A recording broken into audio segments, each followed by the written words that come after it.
Ну дома. Алейкум салам.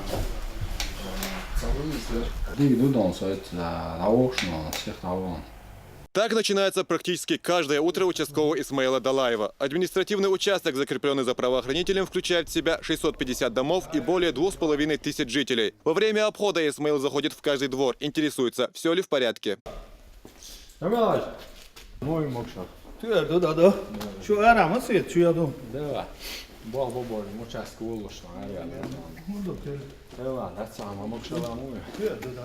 Конкурс «Лучший участковый» в Чечне проводился уже в 5-й раз. В этом году участвовали 15 лучших инспекторов республики. А всеобщим голосованием интернет-пользователей, к удивлению самого победителя, выбрали участкового села Элистанжи Исмаила Далаева.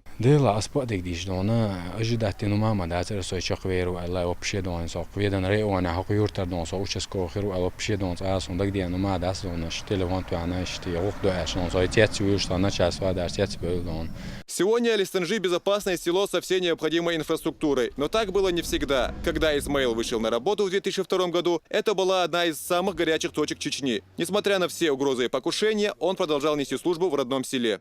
Sovi anscheindan istona inse uratal neqbater quzagaziyater dona no otshen sazamadon hunchur bödliyesh beshdon gakay vardon quzurtar bosh oğdon sложный dardon samay tagareyachi don rayona almegar dostona yurtterer don aqtahan del qiyetams inaqla böyle dona masuart ehado tsanda belx ben yurttan Mülkchen büyüsün don qo'dalji ayn agerz dorsa ama han luchmette da huttur han luchte rosa o ögdon opshedon hanne kepar noqalo yolshnon ya edan hanne kepar don noqalo yerchta gawatson. Исмаила Далаева здесь знает каждый, как и он, жители своего села. Его уважают и ценят как верного защитника правопорядка.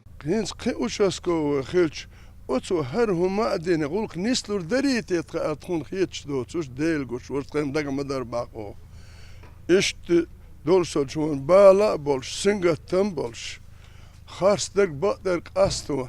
Dadit mot bolş usalla yoç, stagala yoç, baktar daal, stagala yoç. С 1 ноября на сайте «Комсомольской правды» стартует голосование уже за звание лучшего участкового России. А уже 17 числа в Москве состоится награждение всех лучших инспекторов регионов страны. Магомед Ламаркаев, Султан Умаров. Новости.